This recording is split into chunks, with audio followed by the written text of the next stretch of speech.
அந்த இடத்துல டிவிகே பற்றியும் நாம் தமிழர் பற்றி பெரிய பேச்சுக்கள் கிடையாது. அவங்க அது ஒரு ஜூஸாக மாற்றலாம், அது மாதிரி நிறுவனங்களை கொண்டு வருவேன் அப்படின்னு சொல்லியிருக்காங்க. இப்போ கடந்த முறை ஆட்சி வந்து செய்யூர் தொகுதிக்கு ஒரு ஆர்ட்ஸ் சயின்ஸ் காலேஜ் கொடுத்துருக்காங்க. அந்த செயல்பாடுகளும் திமுகவுடைய கோட்டையாகவே இருக்குது. 1000 விளக்கு எரியப்போவது திமுகவோட விளக்கு. திடீர்னு வந்து ஒரு எம்பியாக நிற்பாங்க, திடீர்னு வந்து தூத்துக்குடியில் நிற்பாங்க, திடீர்னு மயிலாப்பூர் வருவாங்க. நாளைக்கு அவங்க வெற்றி பெற்றால் என்ன ஆவாங்க, தோத்தா மறுபடியும் கவர்னரை கூட ஆயிடுவாங்க. மக்கள் பேசிட்டு இருக்காங்க. கீழத்து என் தங்கை சங்கீதாவை திருமணம் முடித்தார் விஜய். இன்னைக்கு அவங்க எங்க இருக்காங்க? கோர்ட் வாசல் நின்று இருக்காங்க இந்த நிமிஷம். நியூஸ் பிளஸ் தமிழ் நேயர்கள் அனைவருக்கும் ஐஷுவின் அன்பான வணக்கங்கள். இன்றைக்கு நம்மளுடைய சிறப்பு விருந்தினர் அரசியல் விமர்சகர் வல்லரசு செங்கோட்டுவன் அவர்களை வரவேற்போம். வணக்கம் சார். வணக்கம். வணக்கம் ஐஸ்வர்யா, எப்படி இருக்கீங்க சார்? நல்லா இருக்கேம்மா. ஓகே சார், அரசியல் களம் பயங்கரமா தீ பிடிச்சிட்டு இருக்குது, அங்கங்க எரிஞ்சிட்டு இருக்குதுன்னே சொல்லலாம். ஸோ நீங்க வந்து நிறைய தொகுதிகளில் வந்து டிராவல் பண்ணியிருக்கீங்க. ஸோ ஒவ்வொரு தொகுதியிலையும் கள நிலவரம் எப்படி இருக்கு அப்படின்னு சொல்லி உங்களுக்கு தெரியும். ஸோ ஃபர்ஸ்ட் நான் ஆரம்பிக்க போறது பெரம்பூர் தொகுதி. எல்லாரும் பெருசா எதிர்பார்க்கப்படக்கூடிய தொகுதி. காரணம், புதுசா நுழைந்திருக்கக்கூடிய டிவிகே கட்சியினுடைய தலைவர் விஜய் அவர்கள் அங்கதான் களமிறங்குறாரு. அங்கேயும் திருச்சியிலையும் களமிறங்குறாரு. வெற்றி வாய்ப்பு எப்படி இருக்கு? எல்லாரோடதும் சேர்ந்து சொல்லுங்க. பெரம்பூர்ல கண்டிப்பாப்பா வந்துட்டு தமிழ்நாடு முழுவதும் தேர்தல் களம் ரொம்ப விறுவிறுப்பாக அனல் பறக்குதுன்னு நீங்கள் சொன்னது உண்மைதான். எல்லா களமும் ரொம்ப அனல் பறக்கும். இந்த முறை வந்து கொஞ்சம் சீக்கிரமாக எலெக்ஷன் ஸ்டார்ட் பண்ணதால் எல்லா கட்சிகளும் ரொம்ப தீவிரமாக இருந்தாங்க. ஸோ வந்து அதிமுக பிஜேபி கூட்டணி சீக்கிரமே ஃபார்ம் பண்ணிட்டாங்க 1 இயருக்கு முன்னாடி. திமுக காங்கிரஸ் இதர கட்சிகள் அவங்க கூட்டணியை வந்து வேகப்படுத்தினாங்க. அவங்களும் 1 இயருக்கு முன்னாடி நிறைய பரப்புரைகளை ஆரம்பிச்சிருந்தாங்க. டிவிகே வந்து கட்சி ஆரம்பித்து 2 வருஷம் ஆச்சு. அவர் அந்த பார்லிமெண்ட் எலெக்ஷன் அவர் கண்டெஸ்ட் பண்ணலை, இடைத்தேர்தல் கண்டெஸ்ட் பண்ணலை. டைரெக்டாக 2026 சட்டமன்ற தேர்தலில் தான் விஜய் அவர்கள் குறிவைத்தார். நாம் தமிழர் சீமான் அவர்கள் ஏற்கனவே வந்துட்டு அவரோட தேர்தல் வேலைகளை சீக்கிரமாக ஸ்டார்ட் பண்ணிட்டாங்க இந்த எலெக்ஷனில். நீங்கள் சொன்ன மாதிரி வந்துட்டு பெரம்பூர் தொகுதி பார்த்திங்கன்னா வந்து நிறைய விளிம்பு நிலை மக்கள் நிறைய வாழற பகுதி. அப்புறம் வந்துட்டு ஆதி திராவிடர்கள், கன்வெர்டட் கிறிஸ்டியன்ஸு, அப்புறம் வந்து நிறைய தொழிலாளர் வர்க்க மக்கள் நிறைய வாழக்கூடிய பகுதி. அபவ் மிடில் கிளாஸில் வாழக்கூடிய பகுதி. ரொம்ப வந்து தெளிவான பகுதியும் கூட. ஏன்னா வந்து தமிழ்நாட்டில் அதிக முறை மார்க்சிஸ்ட் கம்யூனிஸ்ட் கட்சிகள் இன்று வென்ற தொகுதி. ஆமாம், பெரம்பூர் தொகுதி. நிறைய லோகோ தொழிற்சாலைகள், ரயில்வே தொழிற்சாலைகள் மாதிரி நிறைய பகுதி. இந்த பக்கம் கடற்கரை ஓரமாக ஒட்டிய பகுதியும் கூட. அந்த இடத்துல வந்துட்டு இந்த முறை வந்து எப்பவுமே திமுகவோட கோட்டையாக தான் பார்க்கப்படுகிறது. ஆமாம், இந்த முறை வந்து அங்கே விஜய் வந்து நிற்பதால் கவனம் பெறுது. விஜய் வந்து அந்த தொகுதியை தேர்ந்தெடுத்த பின்னாடி காரணம் என்னென்னா, அங்கே வந்து அவங்களுக்கு பூத் லெவலில் ஏஜென்ட்ஸ் நிறைய பேர் அங்கே அப்பாயிண்ட் பண்ணியிருந்தாங்க. BLA 2 அப்படின்னு அவங்க அப்பாயிண்ட் பண்ணியிருந்தாங்க. ரெண்டாவது, அங்கே வந்து அதிகப்படியான இளம் வாக்காளர்கள் இருக்கிறாங்க. கன்வெர்டட் கிறிஸ்டியன்ஸு, அப்புறம் வந்து விளிம்பு நிலை மக்கள் நிறைய வாழக்கூடிய பகுதி. அது வந்துட்டு விஜய் அவர்களை நோக்கி வரக்கூடிய பெரும்பான்மையான மக்கள் அங்கேருந்து வருவதாக அவங்க கருதுகிறாங்க. அதன் அடிப்படையில் விஜய் அங்கே நிற்கிறாரு. அவரை எதிர்த்து வந்துட்டு திமுகவில் வந்து இப்போ சிட்டிங் எம்எல்ஏ ஆடி சேகர் அவர்கள் இருக்காங்க. அவர் அந்த பகுதியோட மண்ணின் மைந்தர். அவர் வந்து திமுகவோட இளைஞரணியில் பொறுப்பு வகித்தவர், முன்னாள் எம்எல்ஏவாக இருந்தவர், மாவட்ட செயலராக இருக்கிறார். அவருக்கு அந்த களம் முழுதும் தெரியும். சந்து பொந்து அங்கே இருக்கிற எந்த பகுதியில் எந்த மக்கள் வாழ்கிறார்கள், அவர்களோட மனநிலைமை என்னன்னு எல்லாமே அவங்களுக்கு தெரியும். அது மாதிரி வந்து ஒரு மழைக்காலங்களாக இருக்கட்டும், இல்லை வந்து கொரோனா போன்ற காலங்களாக இருக்கட்டும், அவங்க அங்கேயே கொஞ்சம் ஒர்க் பண்ணவர். அது அவரோட ஆடட் அட்வான்டேஜ். ப்ளஸ் வந்து கம்யூனிஸ்ட்டுகள் அங்கே பெருவாரியாக இருக்காங்க. வந்து காங்கிரஸ், திமுக, விடுதலை சிறுத்தைகள், அப்புறம் வந்து இஸ்லாமியர் வாக்குகள் அங்கேயும் அதிகமாக இருக்குது. ஸோ இது வந்து இந்த இஸ்லாமிய வாக்குகள், மைனாரிட்டிஸ் வாக்குகள்லாம் பார்க்கும்போது திமுகவுக்கு பலமாக இருக்குது. ஃபுல்லாகவே திமுகவுக்கு பலமாக இருக்குது. இந்த இடத்துல வந்து பார்த்தீங்கன்னா வந்து இரட்டை இலை அதிமுகவுக்கும் அங்கே வாக்கு அங்கே இருக்கு. ஆனால் அவங்களுக்கு இதில் பின்னாடி ஒரு அரசியல் இருக்காக பார்க்கப்படுகிறது. ஏன்னா வந்து பெரம்பூர் தொகுதியில் பலமாக இருக்கக்கூடிய அதிமுக அங்கே நிற்காம சம்மந்தமே இல்லாமல் பாட்டாளி மக்கள் கட்சிக்கு அந்த தொகுதியை விட்டு கொடுத்துருக்காங்க. திலகபாமாவுக்கு வந்து அது வந்து ஒரு பெரிய அங்கே இருக்கிறவங்க மத்தியிலேயே ஒரு எழுச்சி ஏற்படுத்தலை. இப்போ வந்து திலகபாமா அவர்கள் வந்துட்டு பாமகவில் அறியப்பட்ட ஒரு பெண். அவங்க வந்து அவங்களால முடிந்த அளவுக்கு தேர்தல் பரப்புரை மேற்கொள்கிறாங்க. ஆனால் வந்து அந்த இடத்துல வந்து அதிமுக பாமகவில் ஒரு எழுச்சி இல்லை. அது ஒரு பெரிய ஒரு பேக் பாயிண்டாக பார்க்கப்படுகிறது. திமுகவில் எழுச்சியாக ஒர்க் பண்ணிட்டு இருக்காங்க. திமுகவில் வந்து துணை முதல்வரோட பர்சனல் செக்ரட்டரி, அப்புறம் வந்து இளைஞரணிலேருந்து ஜோயல், அது மாதிரி அப்புறம் வந்து MP வில்சன் சார் எல்லாமே சேர்ந்து அந்த இடத்துல வந்து ஒரு கேம்ப் அமைச்சு ஒர்க் பண்ணிட்டு இருக்காங்க. இப்போ டிவிகேவுக்கு வந்து என்னென்னா டிவிகே வந்து அங்கே வந்து விஜய் அவர்கள் வந்து ஒரு முறை தேர்தலை வந்து அந்த பரப்புரை ரத்து செஞ்சார். அவர் வீடு வீடாக வந்து வாக்கு கேட்கல, தெருவாக வந்து வாக்கு கேட்காம இருக்கிறது ஒரு பெரிய மைனஸாக இருக்குது. பட் இருந்தாலும் வந்து விஜய் அவர் ஃபாலோ பண்ணுற டீம் ஒன்று இருக்காங்க இல்லையா, அவங்க வந்து விஜய் வந்தாலும் வராட்டியும் பேசினாலும் பேசாட்டியும் அவர் வந்து மக்களுக்காக கொள்கையை பேசினாலும் மக்கள் பிரச்சனைகளை எடுத்து பேசினாலும் பேசாட்டியும் நான் விஜய் தான் ஃபாலோ பண்ணுவேன்னு ஒரு க்ரௌட் இருக்கு இல்லையா, இளைஞர்கள் அவர் பின்னாடி தான் நிற்கிறாங்க அப்படின்னு மட்டும் சொல்லிட முடியாது. இப்போ வந்து இந்த எலெக்ஷனில் வந்து முதல் முறையாக வாக்களிக்க போகக்கூடிய இளைஞர்களோட எண்ணிக்கை கிட்டத்தட்ட 22 லட்சம் தமிழ்நாடு முழுவதும். ஓகே, அதில் வந்து 18 வயசுலேருந்து 29 வயசுக்குள்ளே இருக்கிறவங்க ஆல் டுகெதர் 39 லட்சம் பேர் அங்கே வாக்களிக்க போகிறாங்க. 2,25,000 வாக்குகள் சொச்சம் இருக்குது பெரம்பூர்னு வச்சுக்கோங்களேன். அதில் வந்து முதல் முறையாக வாக்களிக்கக்கூடிய இளைஞர்கள் அதிகபட்சம் ஒரு 30,000 to 40,000 பேர் இருக்கலாம். அந்த 30,000-40,000 பேர் ஒரே கட்சி வாக்களிக்க மாட்டாங்க. இளைஞர்களை அதிகமாக ஈர்த்து வைத்திருக்கிற கட்சியாக வேணால் டிவிகே வேணால் நம்ம எடுத்துக்கலாம். முதலிடத்தில். 2ஆம் இடத்தில் திமுக இருக்குது, உதயநிதி ஸ்டாலின் அவர்களுடைய ஏற்று அந்த இளைஞர் படை. 3வது சீமான் அவர்களுக்கும் இருக்குது. அந்த இடத்துல வந்து நல்ல இஸ்லாமிய நண்பர்கள் நிறைய பேர் இருக்காங்க, கம்யூனிஸ்ட் நண்பர்கள் இருக்காங்க. அதனால் முதல் தலைமுறை வாக்காளர்கள், இளைய தலைமுறை வாக்காளர்கள் டிவிகேக்கு பெருவாரியாக வாக்கு செலுத்துவாங்கன்றது பார்க்கப்படுகிறது. விஜய் வராத பட்சத்திலும் கூட திமுகவுடைய திட்டங்கள் எல்லாம் தமிழ்நாடு முழுவதும் இருக்கிற மாதிரி பெரம்பூரில் வந்து வடசென்னை டெவலப்மெண்ட் ப்ராஜெக்ட்னு ஒன்று கிட்டத்தட்ட 4,500 கோடி ரூபாயில் வந்துட்டு பெரிய ப்ராஜெக்ட் வந்து இனிஷியேட் பண்ணி ஒர்க் பண்ணிகிட்ருக்காங்க. நிறைய வந்து விளையாட்டு மைதானங்கள் உருவாக்கியிருக்காங்க. மெட்ரோ ரயில்வே ஸ்டேஷன்ஸ் ஒர்க்லாம் போயிட்டுருக்கு. நிறைய வந்து இந்த மழைநீர் வடிகால் வாரியங்கள் அது பிரச்சனைகள்லாம் சரி பண்ணியிருக்காங்க. நிறைய வந்து இந்த திருமண மண்டபங்கள் கட்டியிருக்காங்க. ஈக்குவல் டு ஒரு பெரிய 10 லட்சம் கொடுத்து ஒரு வாடகைக்கு போகிற அளவுக்கு ஒரு திருமண மண்டபங்கள் கட்டியிருக்காங்க. அப்புறம் வந்து நிறைய வந்து இந்த இளைஞர்களுக்கு உண்டான விஷயங்கள் நிறைய பண்ணியிருக்காங்க. ஹவுசிங் போர்ட்ஸ் கட்டியிருக்காங்க. சொல்றது கரெக்ட் தான். ஒரு பக்கம் வந்து இது பண்ணிக்கிட்டு இருந்தா கூட அங்க அந்த குப்பை மேடு பிரச்சனை ரொம்ப வருட காலமா போகுது. அது இப்போ வரைக்கும் பார்க்கல. அது எல்லாருக்கும் ஒரு சரியான பிரச்சனை. வந்து நீங்க கேட்ட கேள்வி வந்து மக்கள் சம்பந்தப்பட்டது. அந்த கொடுங்குயூர்ல பல ஆண்டுகள், பல 100 ஆண்டுகளா இருந்த குப்பை கிடங்கு இந்த ஆட்சி தான் கிளியர் பண்ணியிருக்காங்க. கிளியர் பண்ண ஸ்டார்ட் பண்ற மாதிரி ஒன்று பண்ணியிருக்காங்க தவிர அது அந்த ப்ராஜெக்ட்ல நானே அங்க போயிட்டு ஒர்க் பண்ணியிருக்கேன். கொடுங்குயிரில் மிகப்பெரிய பிரச்சனைகளை கருதப்படுவது இந்த தொழிற்சாலைகள் இருக்கும், அது ஏர் பொல்யூஷன் இருக்கும், வாட்டர் கண்டாமினேஷன் அங்கே நிறைய இருக்கும். ஏன்னா பெட்ரோலியம் கம்பெனிஸ்லாம் அங்கே இருக்குது. அது மாதிரி வந்து இந்த குப்பை கிடங்கு அதை கிளீன் பண்ணக்கூடிய வகையில் வந்து அந்த கொடுங்குயூர் குப்பை கிடங்கு வந்து இன்னைக்கு கிளியர் பண்ணியிருக்காங்க. இப்போ இந்த வருஷம் தான் கிளியர் பண்ணியிருக்காங்க. ஆனால் அதில் உடனே மறுசீரமைப்பு உருவாகி அந்த இடம் உடனே வந்து வந்து தாஜ்மஹால் அளவுக்கு உருவாயிடும் அப்படிலாம் சொல்ல முடியாது. அதாவது ஒரு விஷயத்தை நம்ம எப்படி பார்க்கணும்னா, தவறு நடக்கும், இந்த சமூகம் அப்படி தான் இருக்குது. ஆனால் அந்த தவறை சரி செய்யணும்னு ஒருத்தர் நினைக்கிறான் இல்லையா, அதை முதல்ல வரவேற்கணும். அது எக்ஸிக்யூஷன், அதுக்கப்புறம் அது ரிஃபர்மேஷன்ஸ். அப்போ அந்த இடத்துல குப்பைகளை அங்கேருந்து எடுத்திருக்காங்க, அதை மறுபடியும் மறுசீரமைக்கணும். அந்த இடத்த வந்து மறுபடியும் இயற்கை மீட்டு எடுக்கிற அளவுக்கு அதுக்குண்டான திட்டங்கள் முன்னெடுக்கிறாங்க. அப்போ பெருவாரியா பெரம்பூர்ல வந்து பெரம்பூர் தொகுதி வந்துட்டு திமுகவுக்கு எட்ஜி இருந்தாலும் இழுபறியாகத்தான் இருக்குது. ஸோ ஓட்டு பெரிய வாய்ப்பு இருக்குது. ஸோ அடுத்ததாக வந்து டி நகர் தொகுதியை பற்றி சொல்லுங்கள். அங்கே புசி ஆனந்த் அவர் நிற்கிறாரு. ஸோ அவர் வாக்கு பெறுவதற்கு வாய்ப்பு இருக்கா? இப்போ அடுத்ததாக டி நகர் பார்க்க போனீங்கன்னா, டி நகரை வந்து எப்பவுமே வந்து டிஎம்கே ஏடிஎம்கே மாறி மாறி தான் வரும். லாஸ்ட் டைம் வந்துட்டு அவர் கருணாநிதி அவர்கள் வந்து திமுக சார்பாக வெற்றி பெற்றது கூட ரொம்ப குறைவான வாக்குகளை தான் வெற்றி பெற்றாங்க. இப்போது அவர் நிற்கலை.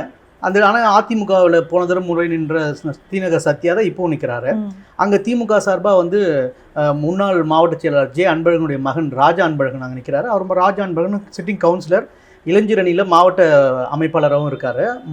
அறிந்த முகம், மண்ணின் மைந்தர். அவங்களுக்கு அந்த ஊரில் பெரிய பேஸ் இருக்குது. அவங்க தாத்தா ஜெயராமன்லேருந்து ஜே அன்பழகன்லேருந்து அவங்க சித்தப்பா வந்து கருணாநிதியிலேருந்து இன்றைக்கி ராஜா அன்பழகன் வந்திருக்காங்க. ஸோ அது அவங்களுக்கு ப்ளஸ்ஸாக பார்க்கப்படுகிறது. சத்யாவும் மண்ணின் மைந்தர். அவர் அங்கே டிநகரில் அவருக்கு தெரியாத விஷயமே கிடையாது. எந்த ஊரில், எந்த பகுதியில், எந்த வாக்காளர்கள் இருக்காங்க அப்படிலாம் பார்க்கப்படுகிறது. 3வது டிநகரில் வந்து நிறைய வந்து மைக்ரேட்டட் பீப்புள் இருக்காங்க.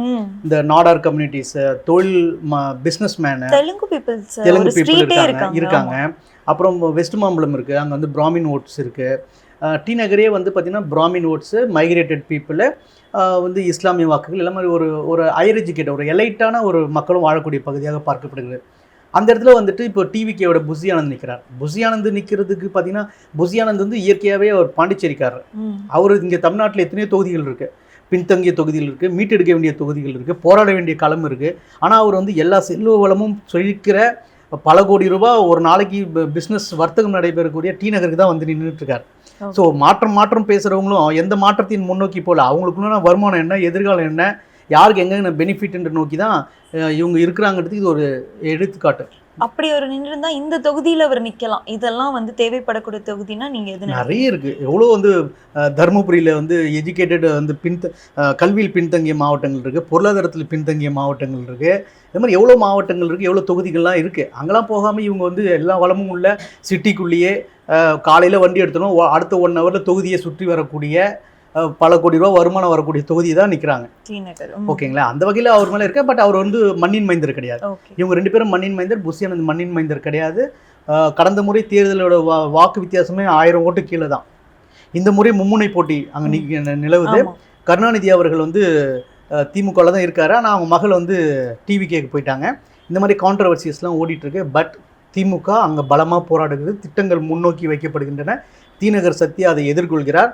ஆனால் ஒரு பெரிய எட்ஜு வந்துட்டு இது வரைக்கும் சொல்ல முடியல. ஆனால் still there is a edge. ஆனால் அந்த தொகுதி இழுபறி. திமுகவுக்கு ஒரு சின்ன எட்ஜ் இருக்குது. ஸோ அடுத்ததான் நம்ம பார்க்க போகிறது அண்ணா நகர் தொகுதியை பற்றி சொல்லுங்கள். அங்கே எந்த அளவுக்கு இருக்குது களங்கள்? அண்ணா நகரில் வந்துட்டு பார்த்திங்கன்னா வந்து கடந்த 5 ஆண்டுகளாக வந்துட்டு திரு மோகன் அவர்கள் தான் அங்கே வந்து சிட்டிங் எம்எல்ஏ திமுகவில் இருந்தாங்க. அவங்க கோகுல இந்திரான்னு ஒரு அதிமுக முன்னாள் அமைச்சர். அவங்கள வின் பண்ணார். இப்போ அவங்களுக்கு அந்த தொகுதி வரும்னு எதிர்பார்த்து அவங்க நிறைய அங்கே சேவைகளை, திட்டங்களை, பரிசு பொருட்கள்லாம் வழங்கி ஒரு சொர்க்கலோகமாக அவங்களோட பிளாட்ஃபார்ம் கிரியேட் பண்ணி வச்சுருந்தாங்க. ஆனால் திமுக தலைமை திடீர்னு அந்த இடத்துல வந்துட்டு சிட்டிங் மாவட்ட செயலாளர் திரு சிற்றரசு அவர்களுக்கு அங்கே சீட் கொடுத்துருக்கு.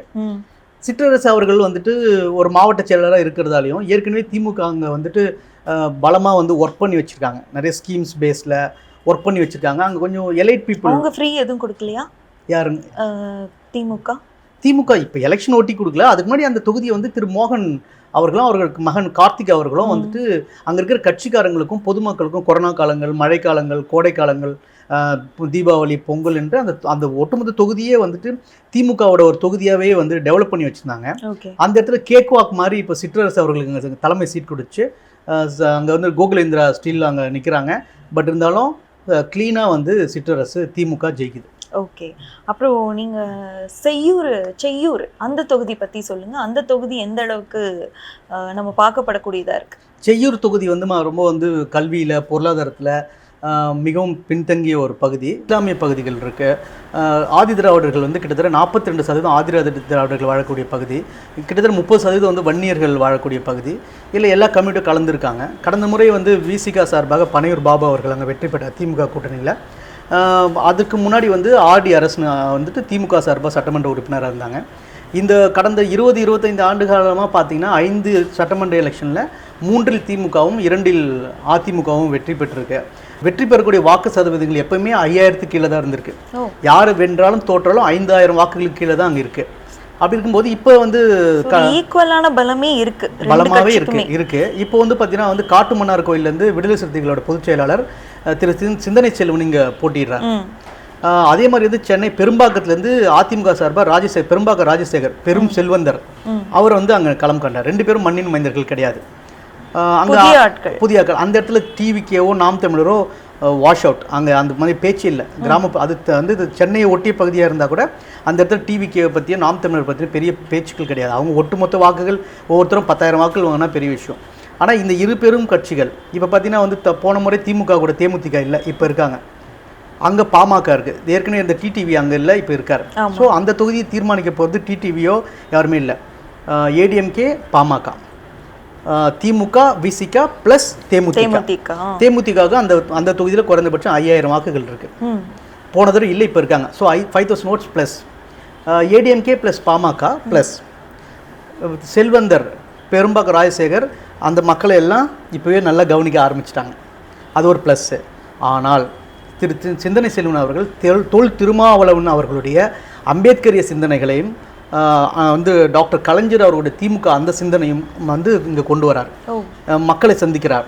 அங்கே வந்து அந்த பகுதிகளில் நிறைய முந்திரி, மாம்பழம், மீன் பொருட்கள் தான் அங்கே நிறைய இருக்குது. இதை பதப்படுத்தக்கூடிய மீன், கடல்சார் உணவுகள், அதை பதப்படுத்தக்கூடிய தொழிற்சாலை உருவாக்கன்னு வாக்கு கொடுக்குறாரு. அது மாதிரி வந்து வேர்க்கடலை, நெல், மாம்பழம் இதை வந்து ஸ்டோர் பண்ணி அங்கேயே வந்து அதை வந்துட்டு வேல்யூ ஆடட் மாதிரி பண்ணி அதை ஒரு ஜூஸாக மாற்றலாம். அது மாதிரி நிறுவனங்களை கொண்டு வருவேன் அப்படின்னு சொல்லியிருக்காங்க. இப்போ கடந்த முறை ஆட்சி வந்து செய்யூர் தொகுதிக்கு ஒரு ஆர்ட்ஸ் அண்ட் சயின்ஸ் காலேஜ் கொடுத்துருக்காங்க. ஆமாம். இப்போ செய்யூரில் வந்துட்டு ஆரம்ப சுகாதார நிலையத்தை வந்து தரம் உயர்த்திருக்காங்க. இப்போ செய்யூரில் மிகப்பெரிய மருத்துவமனை கொண்டு வருவோம் அப்படின்னு சொல்லியிருக்காங்க. இந்த வாக்குறுதிகள்லாம் செய்யூரில் திரு சிந்தனை செல்வன் அவர்களுடைய பிரச்சார உக்தி மண்ணின் மைந்தராக இருக்க அவர் காட்டுகிறார். சிறப்பான முறையில் மக்களை அணுகுகிறார். அவர் சிறந்த ஒரு பேச்சாளர் என்பது வந்து அவருக்கு அங்கே பெரிய பலமாக இருக்குது. ஒரு டக் ஆஃப் தான் இருக்குது, ஒரு ஃபைட் நிலவுது. But still there is a edge. திமுக கூட்டணிக்கு விசிகாவுக்கு பானை சின்னத்தில் அங்கே ஒரு எட்ஜ் இருக்குது. இப்போதைக்கு பார்க்க போனீங்கன்னா வந்துட்டு 60-40 55-45 இல்லை 50-50 அப்படின்னு இருக்குது. ஆனால் அடுத்த 2 நாட்களில் களம் வந்துட்டு திமுக கூட்டணி நோக்கி போகிறதுக்கு வாய்ப்புகள் இருக்குது. பட் ரொம்ப ஒரு கடுமையான போட்டி நிலவுது. திமுக கூட்டணி அதை வென்றெடுக்கும் அப்படின்னு நீங்கள் சொல்கிறீங்க. 1000 விளக்கு தொகுதி 1000 விளக்கு தொகுதி வந்துட்டு ரொம்ப வந்து எப்பவுமே வந்து ஒரு கவனத்தை ஈர்க்கக்கூடிய ஒரு தொகுதி. காரணம் என்ன வந்து சென்னையில் மவுண்ட் ரோட்லேருந்து தேனாம்பேட்டை அண்ணாரிவாலம் இருக்கக்கூடிய பகுதி. ஆமாம், இந்த பக்கம் வந்துட்டு அம்மா ஜெயலலிதாவுடைய ராயபுரம் அந்த கட்சி இருக்கக்கூடிய பகுதி. ஒரு சென்னையோட ஹார்ட் ஆஃப் சிட்டி, அது நுங்கம்பாக்கத்தை ஒட்டிய பகுதி. அந்த இடத்துல வந்து சிட்டிங் எம்எல்ஏவா டாக்டர் ஏழன் நாகநாதன் இருக்கார்.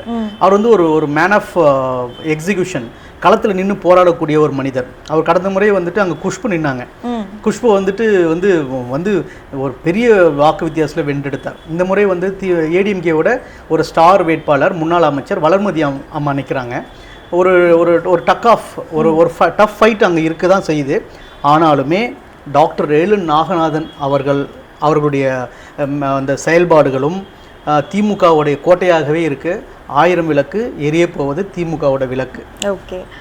மயிலாப்பூர் தொகுதி, வேளச்சேரி இந்த பக்கம்லாம் எந்த மாதிரி இருக்குது? இப்போ மயிலாப்பூர் பார்த்தீங்கன்னா நேற்று கூட டாக்டர் தமிழிசை அங்கே வேட்பாளர் நிற்கிறாங்க. அவங்கள ஆதரித்து இந்திய நாட்டோட உள்துறை அமைச்சர் திரு அமித்ஷா வந்து கபாலீஸ்வரன் கோயிலை சுற்றி ரோட் ஷோ பண்ணாங்க.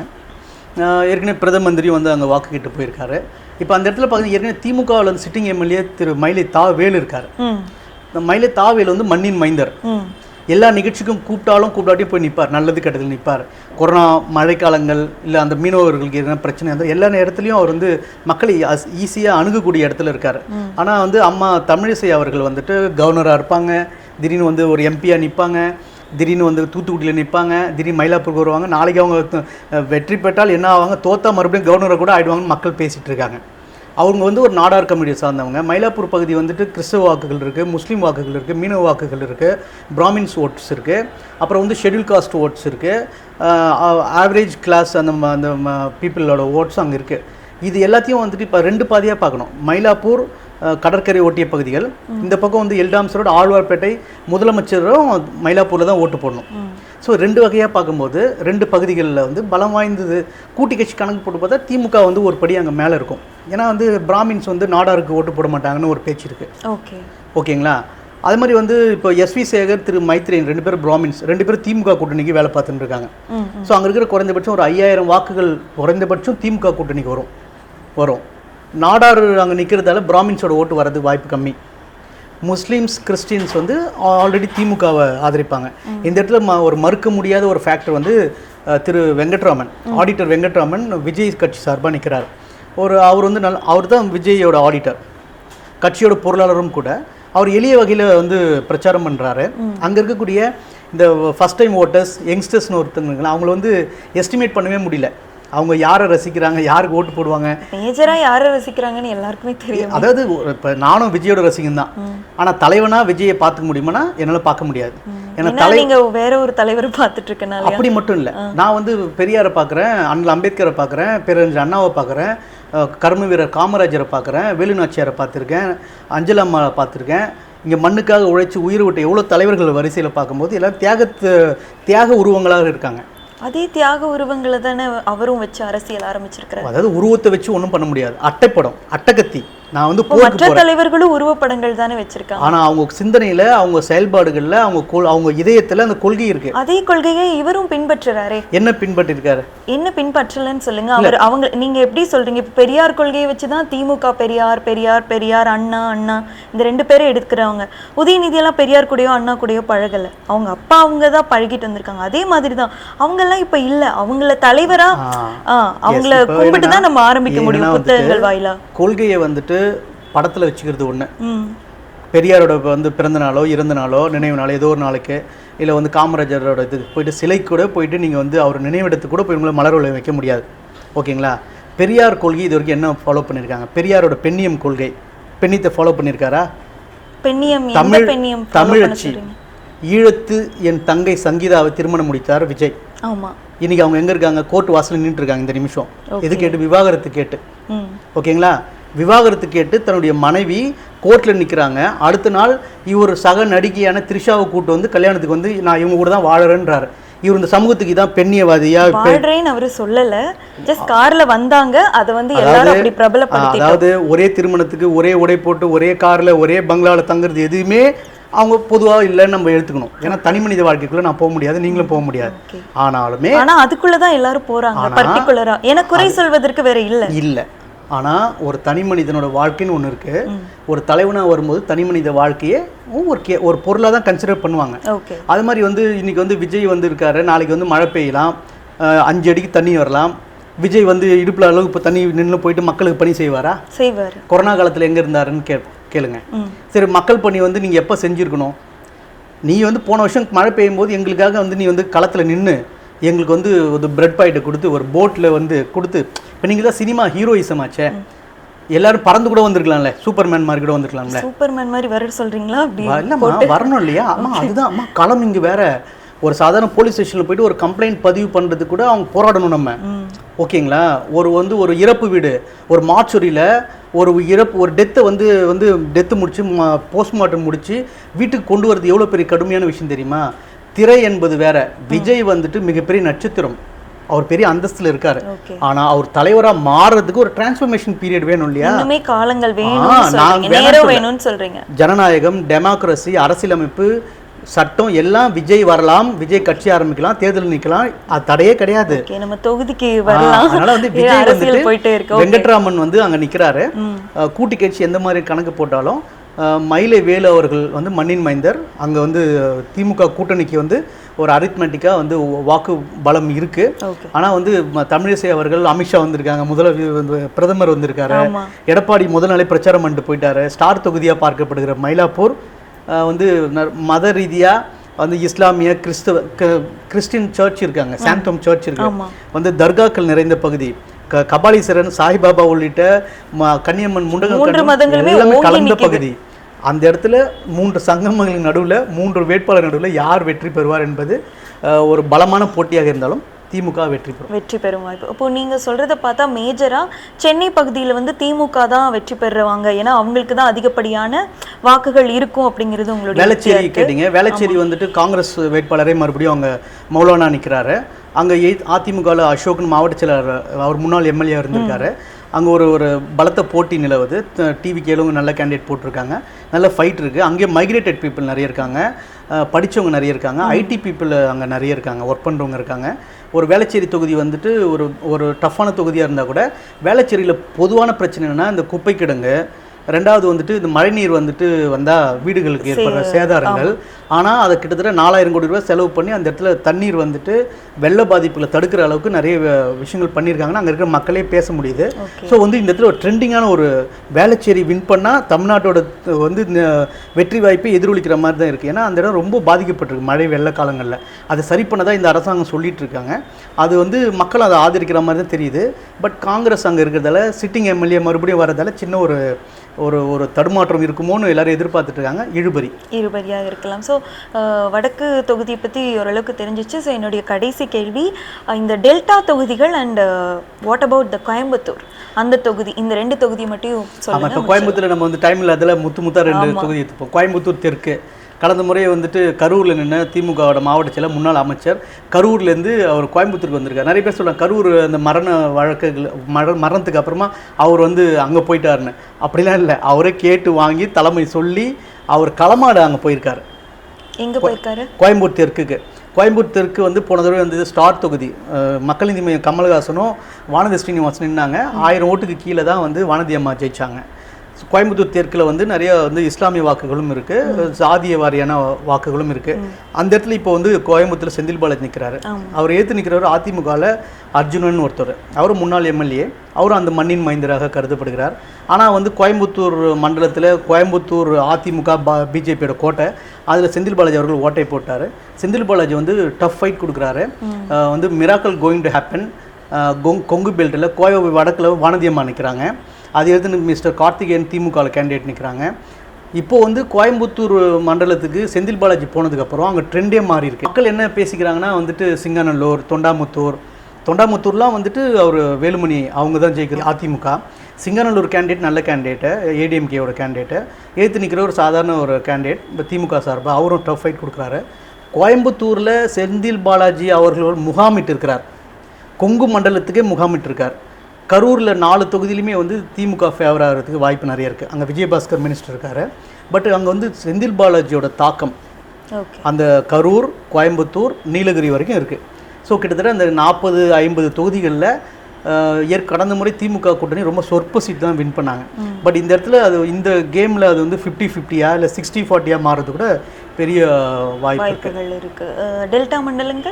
டெல்டா மண்டலங்கள் வந்து பார்த்திங்கன்னா வந்துட்டு நீங்கள் வந்து இதை இப்படி தான் பார்க்கணும். டெல்டா ஆல்ரெடி வந்துட்டு விவசாய பெருங்குடிகள் வாழக்கூடிய பகுதி, திமுகவோட கோட்டை. ப்ளஸ் அந்த இடத்துல வந்துட்டு முக்குளத்தூர் வாக்குகள் இருக்குது. அது டிடிவி தினகரன், சசிகலா. டிடிவி தினகரன் ஏடிஎம்கேல போயிருக்காரு, போனது முறை இல்லை. டிடிவி தினகரன் இப்போ ஏடிஎம்கேல இருக்கார். ப்ளஸ்ன்னு பார்த்தீங்கன்னா அவங்கள எதிர்த்து சசிகலா அம்மா நிற்கிறாங்க, கேண்டிடேட்ஸ் போட்டிருக்காங்க. ஸோ டிடிவி தினகரனோட அந்த ஜாதிய வாக்குகள் அங்கே பிரியும். ஒட்டுமொத்தமாக ஏடிஎம்கே கன்சல்ட் ஆகாது. அவங்க ஏடிஎம்கேக்குள்ளேயே ஓட்டு பிரியும்னு சொல்றீங்க. ஏடிஎம்கே இப்போ பிஜேபி இருக்கிறதால ஏடிஎம்கேக்கு வாக்குகள் கம்மி, டிடிவி தினகரன் போகிறதால வாக்குகள் அதிகம். ஆனால் சசிகலா அம்மா நிற்கிறதால டிடிவி போகிற ஜாதிய ஓட்டுகள் பிரியுது. ஓகே. ஆனால் அது ஏற்கனவே திமுகவோட கோட்டை. திமுக, காங்கிரஸ் அங்கே ரொம்ப பலமாக இருப்பாங்க, கம்யூனிஸ்டுகள் பலம். அங்கே தேமுதிகவோ விசிகாவோ பலமாக இருக்காது, பெருசாக சொல்லிக்கிற மாதிரி இருக்காது. ஆனால் அங்கே வந்து இந்திய யூனியன் முஸ்லீம்க்கு, சிபிஐ போன்ற இஸ்லாமிய வாக்குகள் இருக்குது, விவசாய பெருங்குடி மக்கள் இருக்காங்க, கம்யூனிஸ்ட் இருக்காங்க, காங்கிரஸ் இருக்குது, திமுகவோட பெல்ட்டு. இவங்க எல்லாரும் எதிர்த்து வீழ்த்தக்கூடிய அளவுக்கு வந்து அங்கே வந்து ஏடிஎம்கே கூட்டணிக்கு கொஞ்சம் பலம் கம்மியாக இருக்குது. அந்த இடத்துல அது ஃபேவர் டு டிஎம்கே தான். அந்த மேக்ஸிமம் வந்து 70 பெருவாரியா சொன்னது எல்லா இடத்துலயுமே டிஎம்கே தொகுதி தான் வருவாங்க. அப்புறம் வந்து நம்ம மேற்கு மண்டலம் பார்த்தீங்கன்னா அந்த கிருஷ்ணகிரி, தருமபுரி இருக்குங்களா, அது வந்து எப்பவுமே வந்துட்டு அதிமுக, பாமக வன்னியர்களோட கோட்டை. அந்த இடத்துல என்ன ப்ளஸ்னா பாமக ஏடிஎம்கே ப்ளஸ்ஸு. ஆனால் அங்கே நம்ம ராமதாஸ் அவர்கள் வந்துட்டு அவங்க அப்பா புள்ள பிரச்சனை, கட்சி யாருக்கு சொந்தன்ற பிரச்சனை ஓடிட்டுருக்கு. அவர் வந்து அங்கே பாமக கேண்டிடேட்டுக்கு அகென்ஸ்டாக ராமதாஸ் அவர்களும் கேண்டிடேட் போடுறாரு. அதுவும் அவங்க வாக்குகளை பிரிக்குது. அந்த இடத்துல வந்து கேப்டன் விஜயகாந்த் அவர்களோட தேமுதிகவோட பலம் அங்கே அதிகமாக இருக்குது. சேலம், கிருஷ்ணகிரி, தருமபுரி அந்த இடத்துல தேமுதிக, காங்கிரஸ் ப்ளஸ் திமுக பலம்.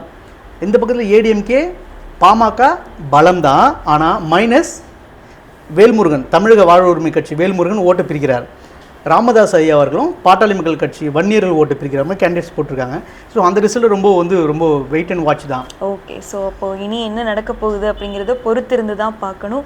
இவ்வளவு பொறுமையாக தொகுதி வாரியாக என்னென்ன நடந்துக்கிட்டு இருக்கு அப்படிங்கிறத தெளிவாக விளக்குனீங்க. மிக்க நன்றி. நன்றி. மீண்டும் இதே போன்ற அடுத்த பதிவில் உங்களை சந்திக்கிறேன். அதுவரை உங்களிடமிருந்து விடைபெறுவது நியூஸ் பிளஸ் தமிழிலிருந்து நான் உங்கள் ஐஸ்வர்யா. நன்றி, வணக்கம்.